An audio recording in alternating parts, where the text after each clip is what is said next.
This is the Disturbing Things on the Internet Iceberg, an eerie collection of the most shocking things on the internet, from the truly shocking to the just plain scary. The deeper we go, the more unsettling it gets. Let's start at the tip of the iceberg. Level 1. Toxic Selfies. Near the Siberian city of Novosibirsk in Russia, there's a beautiful, picturesque tropical lake nicknamed Siberian Maldives, after the popular tropical island in the Indian Ocean.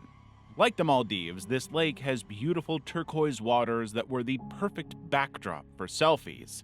And beginning in June 2019, bikini-clad models, paddle boarders, and romantic couples rushed to the lake to get shot at the gorgeous turquoise lake, posing like they were at a holiday paradise. Some even got in, which wouldn't have been a problem if this lake was like the one in the Maldives. But the only similarity between the two lakes was in the photos. The reason this lake was blue and its very existence was all down to an energy plant run by the Siberian Generating Company. The company had created the artificial lake as an ash disposal site. They didn't expect the toxic waste in the ash to turn into that extraordinary shade of blue. Like that wasn't weird enough, the toxic lake had also become a tourist attraction. While SGK assured the public that the lake was neither toxic nor radioactive, they were also clear that it wasn't safe to get into either. Apart from allergic reactions and chemical burns from contact with the water, the bottom of the lake is also very muddy and people could get trapped. The company even hired guards to keep people away. Yet, these warnings got even more people determined to get their shots in the toxic paradise. One man had an allergic reaction to the water, and clearly they didn't mind one bit.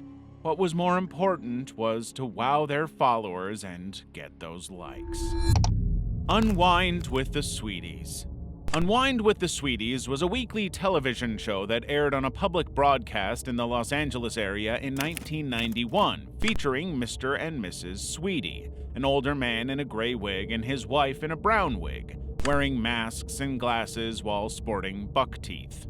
The show was very laid back, and the Sweeties would mostly sing and chat on lifestyle topics and personal experiences while making off-color jokes. Like when they made a trip to a bakery and did a voiceover for the saleswoman, saying chemicals instead of cake ingredients. I really like the look of that. Oh yeah, that has caramel color and red dye number 4, 5, 6, 7, 8, 9, 10. Yeah, it's only killed a few laboratory animals. One of the most bizarre episodes, which aired in 1995, started with Mr. Sweetie reading an erotic magazine and getting lost in imagining another woman. When he comes to, Mrs. Sweetie is not too pleased. The show aired till 2002 and had over 100 episodes, gathering a dedicated following and even won an Emmy. In 2010, they started a blog that included more backstory into the Sweeties, like their real names, Gus and Emma. The first 4 posts included a photo of the Sweeties and fictional stories of Gus and Emma. But the 5th post was where it got creepy. It was titled Gus and Emma Schlishke's Family Reunion and was about a road trip the two took to visit their family. There were pictures of greenery and shrubs, and right under that was the picture of a mutilated body. After a while, the graphic blog post was removed, followed by the others.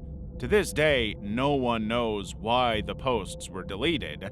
The graphic photo was later identified as an album cover for the undercover band Cretin.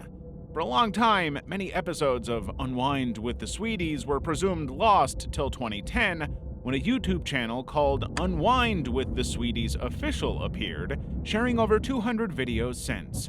Except for a brief post in 2020, the blog has remained inactive since. The Formula Horror Saga. Many Instagram pages share scary stories through art. One is Pop Art Gulp. They create a dark comic called The Secret Formula based on a fan-created alternative universe of the much-beloved children's cartoon SpongeBob SquarePants. If you're new to it, the show is based on life at the bottom of the sea in Bikini Bottom. It follows SpongeBob SquarePants, a happy-go-lucky fry cook who makes patties at a fast food restaurant. The restaurant owner is a money-loving crab called Eugene Krabs, more commonly called Mr. Krabs, Their only arch-enemy is a plankton called Plankton. He runs a competing restaurant and spends his time trying to steal the secret formula used in making Mr. Krabs' patties. So, the dark comic takes off with a bang when Plankton finally gets his hands on the secret formula, only to uncover a horrifying secret. Mr. Krabs made the patties for his underwater customers from sea animals like sponges, planktons, crabs, tunas, anchovies, and even the slime from SpongeBob's beloved pet snail, Gary. As he makes this discovery, Plankton is confronted by a monstrous-looking Mr. Krabs who tries to take him out, but Plankton narrowly escapes. He rushes to SpongeBob's home to find the fry cook. Instead, he found the smashed body of SpongeBob's pet, Gary. Mr. Krabs had killed the snail for its slime. As for SpongeBob, he had already been abducted by Mr. Krabs. When Plankton tracks SpongeBob down, the former fry cook has been chained for weeks and is now withered and mutilated. Mr. Krabs had been harvesting his flesh to make the patties. SpongeBob was in horrible pain and begged Plankton to put him out of his misery. A tearful Plankton reluctantly ended the yellow sponge's life. Mr. Krabs had seen it all happen.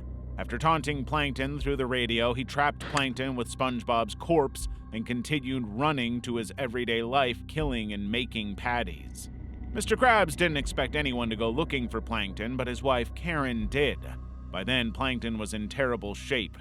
Toxins Mr. Krabs had put in SpongeBob leaked out and made Plankton lose his arms and legs. Karen got to work and gave Plankton robotic arms and legs. Plankton was now on a mission to stop Mr. Krabs' reign of terror. Wearing a human-sized robotic suit, he hunted Mr. Krabs down and brutally ended him.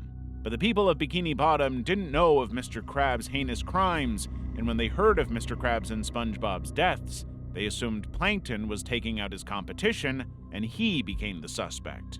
While Plankton and Karen are forced to go underground, Karen leaked all the footage she had gathered of Mr. Krabs' crimes online to clear their names. The comic ended on a sad note as Plankton saw his former enemy with his pet one last time before they disappeared.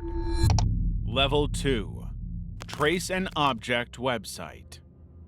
In 2017, the European Union Agency for Law Enforcement Cooperation, commonly known as Europol, launched a crowdsourcing campaign called Trace an Object. Blurry images of objects were uploaded to a website for the public to look at and identify them if they could. These objects could be anything from clothing to a nylon bag, and tracing them to a location could make all the difference. What made identifying them so important was that the zoomed objects were all taken from the background of an image with explicit material involving minors. Some had been abducted or even worse. Most times, the images on the website represented a last resort. Authorities had exhausted every other lead on the case. Thousands of online sleuths worldwide have swooped to the site and looked through thousands of images. There's even a Reddit group with over 100,000 members where images taken from the Europol Trace an Object website are posted so users can share notes and brainstorm as they identify and trace them. These objects have often been traced successfully and helped generate leads from minute details like brands, models, shops, and logos. The image of a partial flyer was uploaded in 2019. Online sleuths noticed several Spanish or Portuguese words written on it and were convinced it was a flyer advertising a home delivery service. They also got a phone number and the word King. With all that information, they concluded that the flyer was for the food franchise Burger King. In 2019, Mexico had the largest number of Burger King restaurants in Latin America, so the search started there. A Burger King YouTube ad for the home deliveries focused their search on Mexico City, and a Google Street View of one branch in the area confirmed that they were on the right track. They also found a similar flyer with the same information and images. It would have been produced when the new number for the delivery service was upgraded between 2014 and 2015. They concluded that whoever was in the original picture had been in Mexico City between 2013 and 2015. It may sound like looking for a blurry needle in a haystack, but there have been several arrests made all over the world, children rescued, and abductors brought to book. Yet even with all these wins, lingering images on the Trace an Object website are a chilling reminder of the children who might never be found. Silk Road Darknet website. In 2011, an anonymous user known only as Altoid posted in a Bitcoin forum asking about a marketplace called the Silk Road that operated on the dark web. The user added that everything was utterly anonymous, even payments were made with Bitcoin. It was the first of its kind. Users trooped the darknet site, buying and selling any product and service they could think of. Hard drugs were the most popular items to be sold, along with illegal commodities like guns, malware, hacked accounts, hacking services, and even fake identities. There were even rumors that contract killers could be hired there. Altogether, there were over 200 categories, and the Silk Road generated hundreds of millions of dollars in sales. For 2 years, federal law enforcement, including the FBI, had been looking for the creator of the illegal site. They had hacked into accounts and bought drugs undercover, but they still had no leads. In 2013, Gary Alford, a special agent with the Internal Revenue Service, was assigned to the case. By searching for the Silk Road's URL on Google, he uncovered the first time the Silk Web was mentioned before it went mainstream. The post by the anonymous user Altoid on the Bitcoin forum.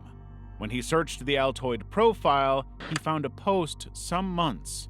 Altoid knew of a job opening and advised interested people to email rossalbright@gmail.com. This was the first time the name Ross Albright had come up in the investigation, and the more the FBI looked into him, the more convinced they were that he was their guy. After Albright got arrested and his laptop was seized, they found enough evidence to prove that he was the creator of the Silk Web. Ironically, Albright had made the first online post about the darknet site to try and drum up attention to the site. He had no idea that was what would take him down. In 2013, the site was shut down and more than 144,000 bitcoins were seized. Albright was sentenced to life in prison for drug trafficking, computer hacking, and money laundering before President Trump pardoned him in January 2025. But Albright's time in jail did little to close the Pandora's box he had opened. Since 2013, dozens of darknet marketplaces have cropped up. As fast as authorities rush to take them down, more take their place. Anna Moskvich, Refbach. Refbach was the YouTube channel for an infamous Russian woman called Anna Moskvich. She started her channel in 2008, and in 3 years, she had uploaded 24,000 videos, averaging 17 videos uploaded daily. These featured Anna doing strange interpretive dances in the forest, sometimes dressed shabbily, other times completely naked. In other videos, she wears heavy eye makeup and screams angrily into the camera in an unintelligible mix of rapidly spoken English and Russian. The little that has been able to be made out of her running commentary is that the Russian government is after her. Other times, she talks about UFOs, Scientology, terrorism, and zombies. She even made a post saying that the police sent Islamists. Many people believe that she is suffering from paranoid schizophrenia because she claims to talk to aliens, but Anna's husband, Maxim Belov, backs up her stories. He is also a YouTuber, and his channel is filled with videos of her. Like her, he posts multiple videos daily, but not as much. In the descriptions, Maxim writes about Anna being abused and forced to undergo treatment. This has led some to suggest that the couple is suffering from shared delusions. But there are whispers that Anna has not always been this way, and she acted quite normally in her very first video.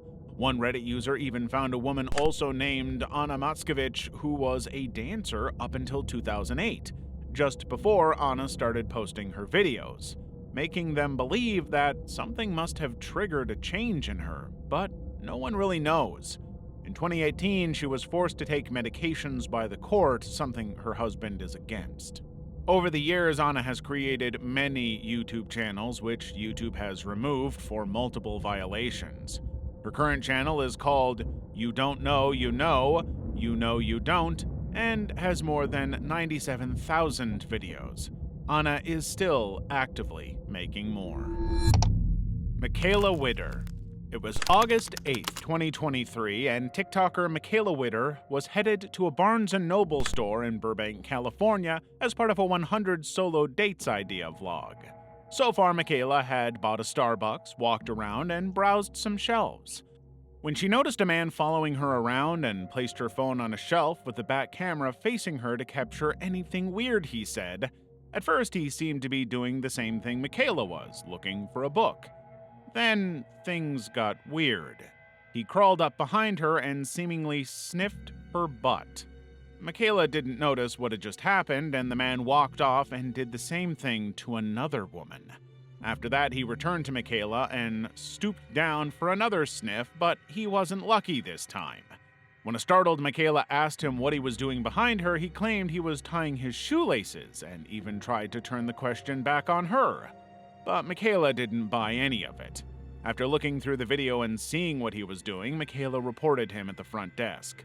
After she shared the disturbing video, more than 20 other women identified him and said he had done the same thing to them. Some even posted videos. Michaela later reported to the police, and 2 days later, 37-year-old Khalees Crowder was behind bars. It turned out he had a lengthy rap sheet dating back to 2005 from robbery and burglary convictions to offenses like indecent exposure. Former Lakers star Robbie Horry revealed on Twitter that Khalees had stalked his 14-year-old daughter 10 years earlier and ended up in jail. In fact, just 2 days before his brush with Michaela, Khalees had been caught peeping into a home.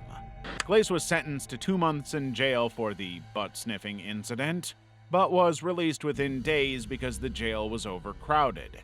He was supposed to register himself as a sex offender, but didn't. That move got Khalees arrested again and back behind bars. Hopefully he stays there this time. Toots Honeychurch. Since 2010, several people have received emails from a Toots Honeychurch. Some of the emails were filled with a bizarre mix of strange symbols, odd phrases, and random images of people. Others talked about conspiracy theories linked to celebrities like Simone Culture and Donald Trump. There were attached documents with hundreds of pages of these stories. Those who got these emails reported them as spam and didn't think much of it. But over the years, more and more people across the world disclosed they were receiving these bizarre emails. No one knew who they were from or what the emails were talking about. There used to be a TikTok account with the same name, and like the email, it was filled with weird or rambling content, but there were a few posts where Honeychurch boasted about having access to government emails. Those who have searched for the name Toots Honeychurch online will find a woman who was a Democratic candidate for Hawaii who lost in the 2016 election. While it looks far-fetched that she was linked to the spam emails, one of the images in the emails sent out has the government ID of the same woman. She also has a website where she admits to sending these emails since as far back as 2008. As for why she is doing all of this, there are no answers. There are rumors that it is either a spam bot or she has mental issues, but there are still no definite answers. Level 3. Robert the Doll. At the East Marteo Museum in Key West, Florida, there's a 117-year-old doll on display named Robert. He is 40 inches tall, he has his own teddy, and he is a very popular tourist attraction. That's because Robert isn't your run-of-the-mill doll.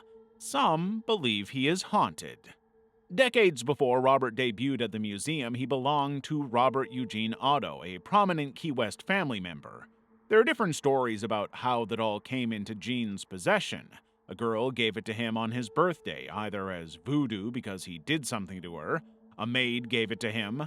But the most widely accepted story is that Gene's grandfather bought the doll on a trip to Germany as a gift to Gene for his birthday. Which adds up because a German stuffed toy company called the Steiff Company had made it. Regardless of how it came into his hands, Gene loved the doll. His full name was Robert Eugene Otto, and he named the doll after himself. Before long, he was known only as Gene.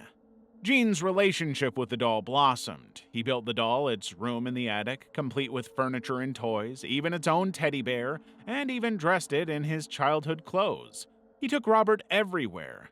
But when odd things happened in the home, Gene blamed Robert.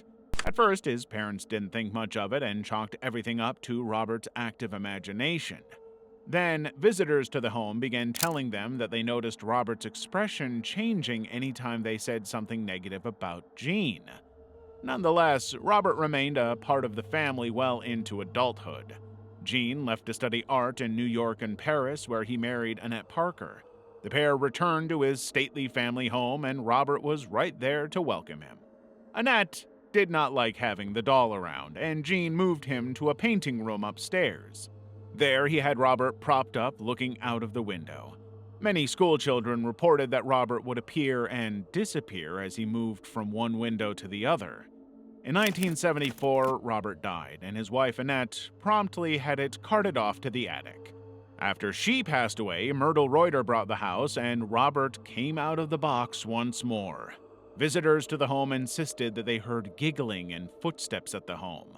One time, Robert locked Myrtle in her room. That's when she donated him to the East Martello Museum.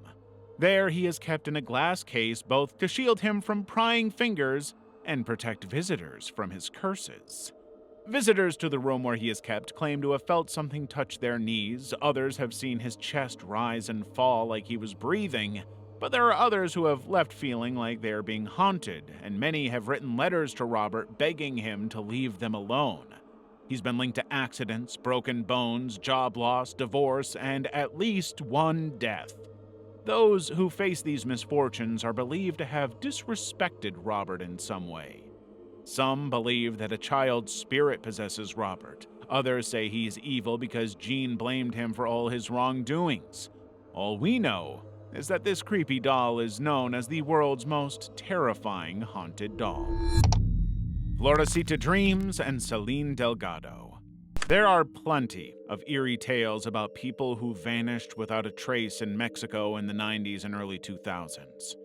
News channels like Canal 5 had a section where hosts could discuss missing people and broadcast their photos. One of those faces belonged to 18-year-old Celine Delgado, who disappeared in Mexico City. At first, her story seemed pretty ordinary, but something about it grabbed people's attention. Viewers claimed that the TV glitches whenever her picture appeared on screen and then cut to static. Rumors began to swirl. Was Celine's image cursed? Was Channel 5 haunted? Intrigue around her reached new heights in 2020 when several Facebook users reported that a woman named Celine Delgado friended many people on Facebook and could not be deleted as a friend. At first, some wondered if it was Celine. Rumors started to spread that the Mexican news, Canal 5, had put together a viral marketing campaign with Facebook users making fake profiles using her name and picture. This got people wondering if they had made it all up. In 2021, YouTuber Florecita Dreams put out a video backing up this theory. He argued that Celine's photo had been created from the police sketch of Derek Todd Lee, the notorious Baton Rouge Slayer. According to him, there was no Celine Delgado. She had been made up by Canal 5. But no one is quite sure. Was it all a hoax, a prank, or did something more sinister happen to Celine? To this day, Celine's disappearance remains a puzzling mystery that continues to intrigue. Train accident. On June 27, 2019, Philip Hamilton was working as a train operator in Chicago and having a great day. For 12 seconds, he took his eyes off the track and was looking out the window to smile and wave at other road users. He had no idea Philone Smith, a wife and mother of two, was on the tracks. Philone had been waiting for the train when her phone dropped on the tracks. The 37-year-old climbed down to get her phone and hurried to get out, but just 20 seconds after Philone climbed in to pick up her phone, the train hit her, ending her life. After the incident was investigated, the train operator was fired for violating many train operations guidelines, including attention to duty and safe train operations. Philone Smith's husband didn't believe that was enough, and in 2020 they took the train operator and the Chicago Transit Authority to court. But the court ruled that Philone had trespassed on the tracks that fateful day and no one was liable for her death, not even the train operator. This disturbing video remains, a haunting reminder of how a few seconds and one bad decision can ruin many lives. The Whitakers. In the rural mountain town of Odd in West Virginia, there's a family known as the Whitakers. They came into the limelight in 2020 after photographer Mark Laida began making documentaries about their day-to-day lives on his YouTube channel, The Soft White Underbelly. Apart from living in poverty, speaking in grunts, barking at passers-by, and having eyes popping in different directions, the Whitakers are also known as the most inbred family in America. It started in the early 1800s when the offspring of identical twins married each other and had children. These children went on to marry their cousins, and the pattern continued. While some have branched out to marry outside their family, many have chosen to marry within the clan. The surviving siblings' parents had once been first cousins. This inbreeding meant many of them suffered from severe disabilities. Despite this, neighbors in the region were very protective of the family. Their antics soon made them a popular household name. Latia set up a GoFundMe for the family and raised just under $50,000. Some of this went to renovating their home and buying some necessary appliances. In March 2024, Laida released a YouTube video announcing that the family's 67-year-old patriarch, Larry Whitaker, had died from a heart attack. But days later, another video appeared showing a very much alive Larry, surprised to learn that he was supposed to be dead. It turns out Larry's daughter, BJ, had made it all up to get some money from Laida to fund her drug habit. Another time, Laida gave the family $700 to help BJ move away and get clean, but that never happened. Shortly after this, Laida later cut ties with the family. After launching another fundraising drive, Laida handed the family $1,000 to help with the burial, only to find out that the family had lied. Death Penalty Website. In the heart of Washington, D.C., a group of dedicated individuals came together with a common mission: to shed light on one of the most controversial issues in the United States, capital punishment. In 1990, they founded the Death Penalty Information Center, DPI. While the organization has never taken a formal stance for or against the death penalty, they are critical of its administration through studies shared on the death penalty. They release yearly reports that cover trends, costs, and racial issues. DPI also keeps track of botched executions, cases where the process went wrong. These stories of pain and suffering raise questions about the effectiveness of the methods used in carrying out capital punishment. One major highlight of the DPI is the innocence list. It's a documented list of unfortunate people who have been wrongfully sentenced to death and exonerated. This list really drives home the serious risks of the death penalty and how final things can get when the judicial system messes up. SNCH Haunting. SNCH is a YouTube channel with 37 10 to 30 second clips that caught people's attention, and not in a good way. Launched in 2015, the channel features three friends, Tyler, Mason, and David, who film their hangouts, but things often take a creepy turn. The videos are split into two playlists, SSNCHH and TG1FYM8 equals. In the first playlist, we see the guys having fun, but weird stuff happens, like a baby monitor going haywire and strange noises popping up. The second playlist shows them a year later still dealing with odd occurrences, like an abandoned baby bottle hinting at a connection to their earlier adventures. Some of the titles of the videos were in the number code base 64 that were interpreted to mean random words.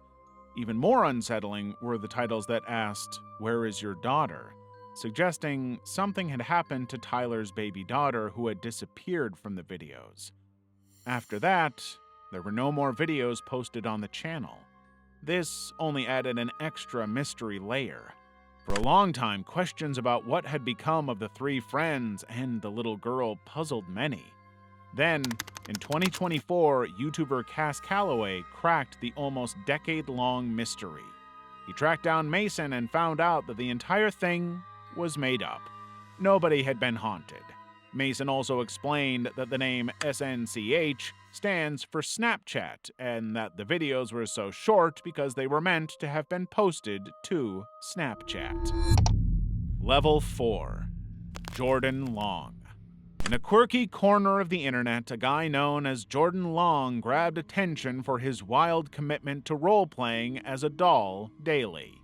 Each morning, Jordan posted videos of himself playing with dolls. His videos typically feature entertaining scenarios and adventures, all voiced by him. Hi everybody, it's me, Jordan here, and today I'm going to talk with Jesus. These videos have appeared every day since 2013. But Jordan's YouTube page only came to the limelight in 2024 after a Reddit user wrote about it on the Deep Into YouTube subreddit. Curiosity about what his channel was about led to the discovery of 4 other YouTube channels, but others believed there are a whole lot more. All of them had also been created in 2013. These channels seemed to be personas for Jordan's character.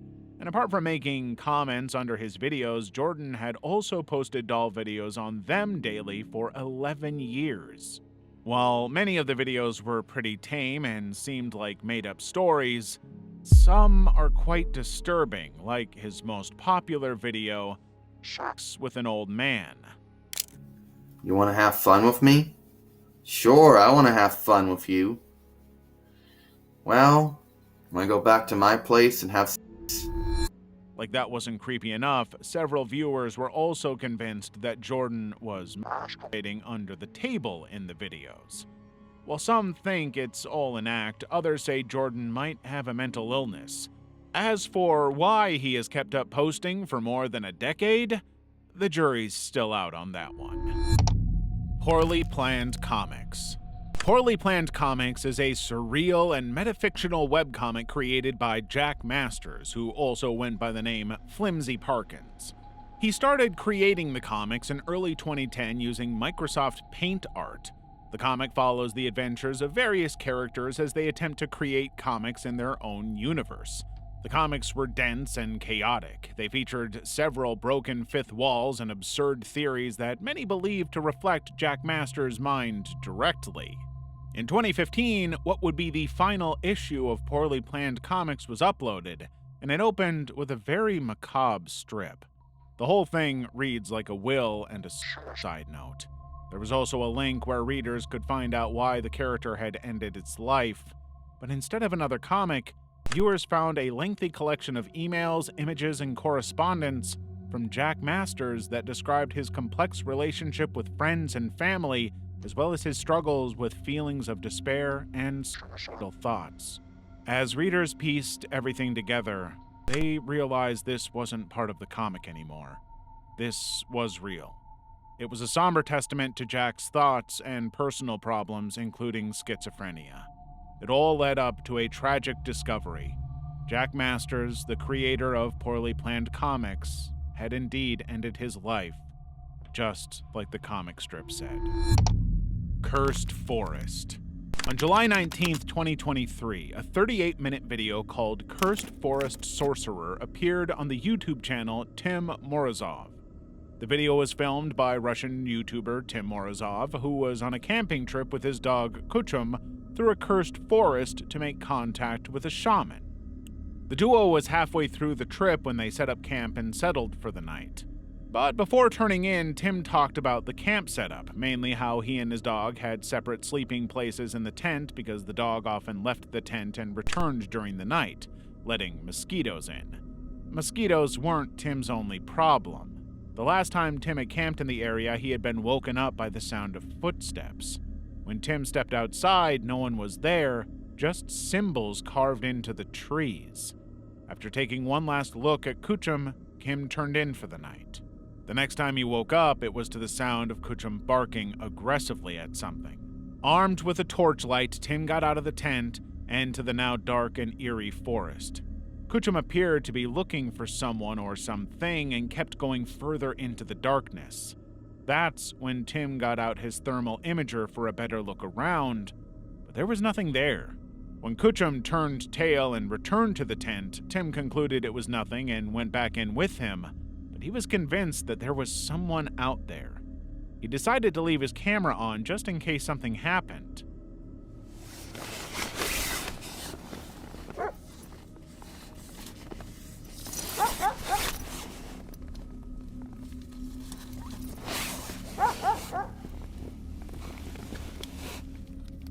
Not long after, Kuchum was heard barking again outside the tent. But when Tim came out, there was no sign of anyone, not even Kuchum. For the next 2 hours and into the next day, Tim called for Kuchum to no avail. By morning, there was still no sign of the dog. Tim spent another night camped in the wilderness. After spotting a fire in the distance and hearing what he thought were drums, Tim went back to his tent and armed himself with an axe all night long. Come morning, he packed up the tent and went to check where he had seen the fire. What Tim saw was a makeshift cage, and his first fear was that it had been made for Kuchum. As he went further into the forest, he found trees tied with red cloths and strange symbols painted on one. Convinced that this was where he would find the shaman, Tim tried to make contact. That's when an arrow was fired into the tree.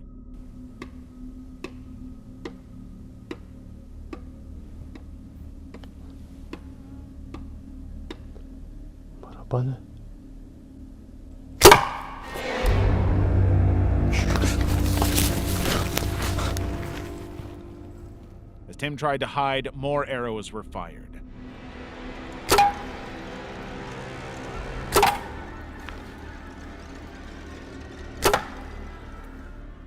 The last glimpse of Tim was him saying he was hiding in a pit and had hurt his ankle. Then, the video shut off. What happened to Tim and Kuchum in that eerie forest? It didn't take Sherlock Holmes to determine what happened to Tim and Kuchum. Right in the About page of the Tim Morozov channel is enough information to show the entire video was made up. He has many more videos with similarly disturbing videos. This hasn't stopped his many terrified viewers from making comments about Kuchum's disappearance and threatening Tim. Police officer laughing at woman's death. On a cold January day in 2023, 23-year-old graduate student Janavi Kandula was on a crosswalk making her way across the street. At the same time, Seattle police officer Kevin Dave was on his way to an overdose call. The officer's cruiser was going at a speed of 74 miles per hour in a 23 miles per hour zone when he struck and killed Janavi. Seattle officers were dispatched to the scene to investigate how this tragedy had happened. Dave immediately blamed Kandula, ignoring that he had been speeding through the street without his siren on. One of the officers on the scene was Daniel Otterer, the vice president of the Seattle Police Officers Guild. As a drug recognition expert, Otterer was to determine whether Dave was impaired when he got behind the wheel. While driving from the scene, Otterer called Guild President Mike Solon to report what happened. His body camera captured Otterer's shocking remarks about Kandula.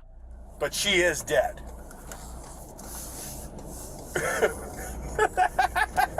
He callously remarked that she was a regular person and that the city should merely write a check of $11,000. He also suggested that Kandula's life had limited value. No, it's a regular person. Yeah, just write a check. Yeah, $11,000. She was 26 anyway. She had limited value. The recording of Otterer's laugh and vile remarks spread across social media, and the community was outraged. Otterer defended himself. He released a statement claiming he had made the statement to mock city attorneys who paid out checks to minimize liability, but nobody was buying any of it. Within days, he was terminated from the Seattle police force. But the echoes of his laughter lingered, a haunting reminder of a life lost and belittled in death, all by the very ones who swore to protect her. Level 5. Escalator fail. Sometime in July 2015, maintenance workers serviced the escalator at the Anliang department store in Jingzhou, Beijing. But when they were done, they forgot to screw the metallic access cover back into place. This seemingly minor error would have far-reaching consequences that none of them could have envisioned. It all played out on July 26, 2015. It was a Sunday, and 31-year-old Zhang Luwan was at the Anyang department store with her husband and 2-year-old son. When the toddler insisted on taking the escalator, Zhang didn't think anything of it and climbed on. Holding her son in front of her, the two went up the stairway. At the top, Zhang stepped off the escalator. That's when the panel on the floor suddenly gave way, and Zhang began to fall through. She immediately pushed her son forward, and another woman rescued him. Another woman managed to get a hold of Zhang's hand, but it was no use. As the escalator continued to roll, Zhang disappeared into the escalator. Firefighters took apart the escalator over the next 4 hours to get Zhang out. By the time they got to her, it was too late. Zhang had been crushed to death. What made the incident more alarming was that minutes before Zhang came up the escalator, 2 women who worked at the mall had almost fallen in themselves. They contacted mall maintenance and nothing was done, but they stayed there to warn people about it. 5 minutes later, Zhang was on the escalator with her son. Reactions to the tragic incident were torn between anger at the department store and admiration for Zhang's last action, selflessly saving her son's life. Sheldon Johnson. In 1999, the Great Meadow Correctional Facility in Auburn, New York, welcomed 22-year-old Sheldon Johnson, a criminal who had spent the last decade of his life in and out of prison. Johnson's first brush with the law was at the age of 10. Sheldon had tried to stab his math teacher with a kitchen knife. When he missed, Sheldon had sprayed the teacher with a fire extinguisher. He dropped out of school at 12 and began selling narcotics. Over the next couple of years, he had become a high-ranking member of the Bloods street gang and racked up charges and arrests for a whole list of felonies: drug trafficking, kidnapping, robberies, and even attempted murder. In 1999, Johnson was given a 50-year sentence for his crimes. He would not be eligible for parole for the next 41 years. Behind bars, Johnson's life began to turn around. He cut ties with a gang he was affiliated with and helped create many prison rehabilitation programs. Johnson also returned to school and earned a GED and an associate degree in liberal arts. Before long, this hardcore criminal had become the poster child of what prison rehabilitation could achieve. In 2021, Sheldon filed a lawsuit under the Child Victims Act, alleging that his behavioral issues had started after he was abused in a group home when he was 11. The correctional facility took this into account, as well as his behavior as a model prisoner into account, and in May 2023, 8 years before Johnson would have been eligible for parole, he was released. After his release, Johnson worked with at-risk youth at the Queens Defenders in New York, helping kids detach themselves from gang life. He also became a staunch prison rehabilitation activist, appearing on several shows and podcasts. One of these shows was the Joe Rogan Experience podcast, and Johnson was a guest on the show on February 1st, 2024. While on the show, Johnson talked about his time in prison and why he had decided to turn his life around. While Johnson was praised by other guests on the show, several listeners felt like Johnson's violent past had been downplayed. 38 days later, on March 5th, 2024, their fears were proved right when Johnson's picture was all over the news, and it had nothing to do with his advocacy work. NYPD police were called to 44-year-old Colin Small's Bronx apartment to conduct a wellness check after neighbors heard gunshots. When the police arrived, they found Johnson at the apartment, who told them that Small had gone upstate. The two men had met behind bars, and the police would never have believed it if there wasn't CCTV footage of Johnson repeatedly going and coming from the apartment all night while wearing different disguises. When police searched Johnson's apartment, they found Small's body in his freezer, and Johnson was arrested and charged with murder. Level 6. YouTuber dies from insomnia. Ricard Junjungan Siangyan was an Indonesian tattoo artist who started a YouTube channel in 2013. His early videos showcased his intricate skill with ink and his passion for tattooing. Ricard became a beloved figure among tattoo enthusiasts and gathered a following. Then everything changed in 2015. Ricard developed a severe urinary infection. Instead of going to the hospital, he mentioned it to his employer, and they gave him some antibiotics that they promised would clear the infection quickly in 2 weeks. Over the next 6 days, Ricard began experiencing insomnia and other neurological symptoms. He thought they were all caused by the UTI and continued taking the antibiotics. It wasn't until the 13th day, when the symptoms became unbearable, that Ricard stopped taking the drugs and sought help. By then, it was too late. Ricard didn't know that the neurotoxic antibiotics he had been taking had damaged his central nervous system and caused fatal familial insomnia, a rare genetic brain disorder that causes insomnia, dementia, and memory loss. There is no cure, and the condition only gets worse with time till the infected individual dies. Over the next 18 months, Ricard completely lost the ability to sleep. He started documenting his rapidly declining condition, symptoms, and injuries from seizures on YouTube. Ricard's viewers rallied around him, offering support and encouragement, but he never got any medical support. As time went on, he stopped asking for any help and would talk about random things. In our knowledge, what is outside of the universe? There gotta be something out of something. There gotta be something outside of something. On December 3rd, 2016, Ricard posted what would be his last video. It was clear Ricard's mental health was on the decline. 6 days later, he passed away. One YouTube comment under his video described his final moment best. Ricard would have felt that he was finally able to sleep, not knowing that his body was being lulled to death. Raw meat YouTuber Gatis. Gatis Lagsdins, better known as Severage, was a Latvian YouTuber who was notorious for his pro-carnivore and anti-vegan protests. Gatis believed that veganism was malnutrition and was on a mission to help vegans. This help came in the form of eating raw meat at vegan gatherings. In 2019, during VegFest in Brighton, UK, Gatis was filmed eating a pig's head.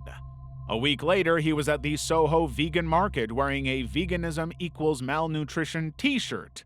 He made a necklace from a dead woodcock bird and began eating the insides of a decapitated squirrel. Even people who are non-vegans were disgusted by his actions. Gatis was arrested and fined. There were over 400 videos like this on his YouTube channel, but this disturbing content kept his channel from being monetized, so Gatis relied on donations from his fans to earn money. This money funded his trips around the world as he ate animal flesh. When Gatis wasn't trying out his stomach-churning stunts, he was making racist comments. A glimpse into his past showed that at 16, Gatis was kicked out of school for stabbing 4 of his classmates. In 2023, Gatis was getting talked about again because of an incident a year earlier in Latvia. A single mother had been doused in acid right outside her home. The woman was identified as Luna and just happened to be Gatis' ex-wife and the mother of his son. At one time, he had beat her and put the blame on German immigrants. This might have looked like another random attack if, some months later, her home hadn't been set on fire. Fortunately, Luna survived. Rumors swirled around that Gatis had gotten his hands on some Bitcoin and had put a hit on Luna. He is believed to be hiding out in Asia. As of today, his main channel has been banned on YouTube. River rafting stabbing. On July 30th, 2022, 52-year-old Nikolai Miu was tubing at the Apple River with his family in Somerset, Wisconsin, with his wife and friends, when one of them dropped their cell phone. While they continued, Nikolai left to search for the phone in the river. Minutes later, he confronted a group of drunk and belligerent teenagers suspecting one of them had the phone. Seconds later, Nikolai realized his mistake and continued to search, but the teenagers weren't willing to let things go and began shouting and laughing at him. Nikolai began walking further into the river as the group got louder and began calling him names. Their shouts attracted more people around the river. That's when the person with the camera began screaming that Nikolai had said he was looking for a little girl over and over. One of the people who confronted Nikolai was Madison Cohen.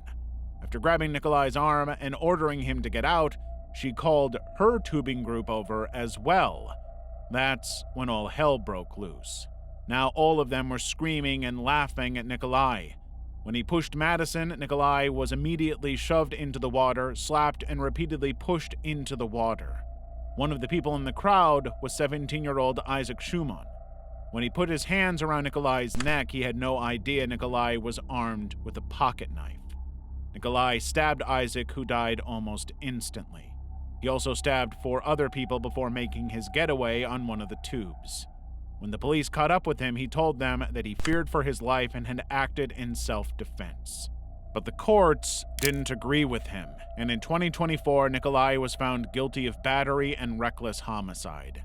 He was sentenced to 20 years in prison. While justice was served for some, many others disagreed with Nikolai's sentencing, calling it excessive. The release of the video online gathered diverse responses, some insisting Nikolai should have handled the situation better, others blaming the teenagers for escalating the situation. There were even calls that they should be charged with assault as well. Serbian torture house. In a quiet village just outside Belgrade, Serbia, stands a small pink house. Behind those walls was a dark secret that earned it the nickname House of Horror. The house was discovered in 2021 after a Serbian intelligence and police operation led to the arrests of Veljko Belivuk and Marko Miljevic, as well as 20 other men. They all claimed to be members of a soccer fan club, but it was a front. What they really were was a crime syndicate connected to kidnappings, murders, extortion, and drug dealing. The group shared photos, videos, and texts of their exploits on an encrypted messaging app called Sky ECC, convinced that their secrets were safe. Little did they know, police from Belgium, the Netherlands, and France had cracked the code. They uncovered a mountain of evidence against them, like pictures of them posing with bodies and severed body parts. When police went to Veljko's pink house, they found weapons and explosives and discovered rooms where people were tortured. In a hidden room, they made a macabre discovery, an industrial meat grinder wrapped in thick plastic foil. At first, no one could understand why such a machine was there, till they found human DNA was in it. The police quickly concluded that the machine had been used to dispose of the bodies of their victims. After that, the bodies were loaded into bags and thrown into a nearby river, never to be seen again. Many of their victims were rivals or just about anyone who got in their way, brutalized in a way that sent a message to their enemies. Human meat fajitas. In 2018, an anonymous Reddit user known only as Incredibly Shiny Shart shared a video that was equal parts fascinating and bizarre in an Ask Me Anything forum. It all started after he had a motorcycle accident that left his foot in pretty bad shape. While the foot was salvaged, Incredibly Shiny Shart was told that he would never walk with it again, so he opted to have the limb amputated. He had just one question for the doctors: could he keep it? He could.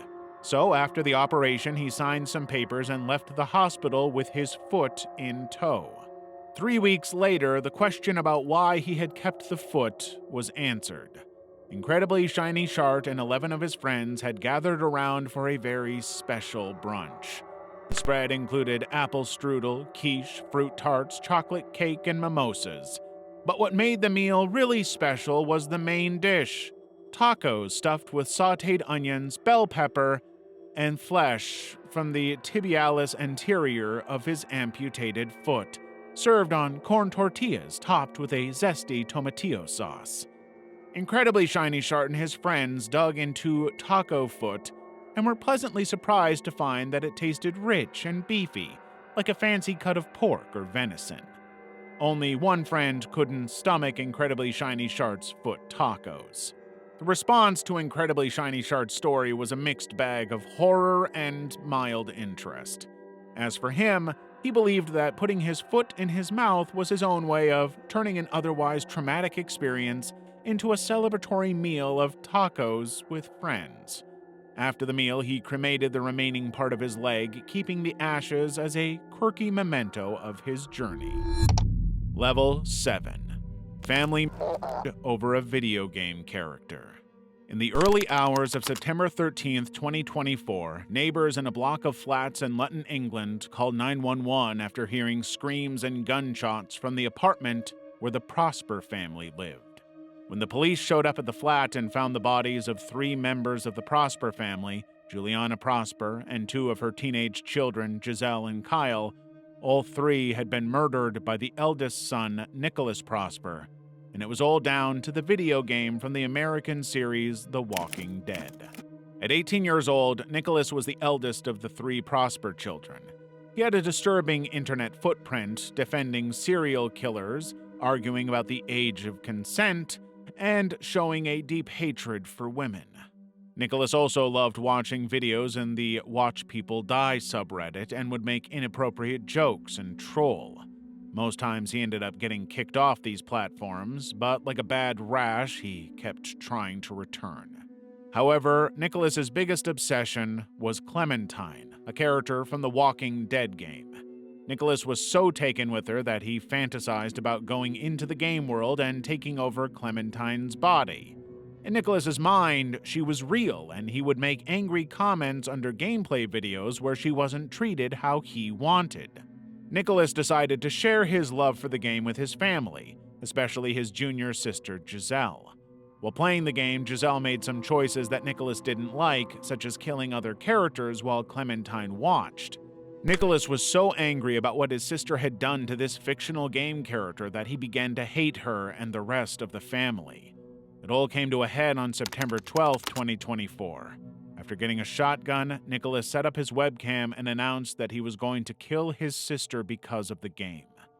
On June 30th, my sister decided to make the only correct choices in episode 1 of season 1 of the Walking Dead games, and for that her face will be mutilated further than necessary. Nicholas ended his rant declaring that he had been chosen by Clementine to defend her from those who wished to harm her.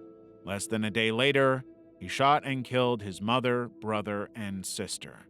After his arrest, police uncovered evidence that the murder of his family had only been the first part of his plan.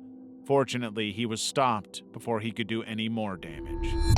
I survived. Mary Vincent's story.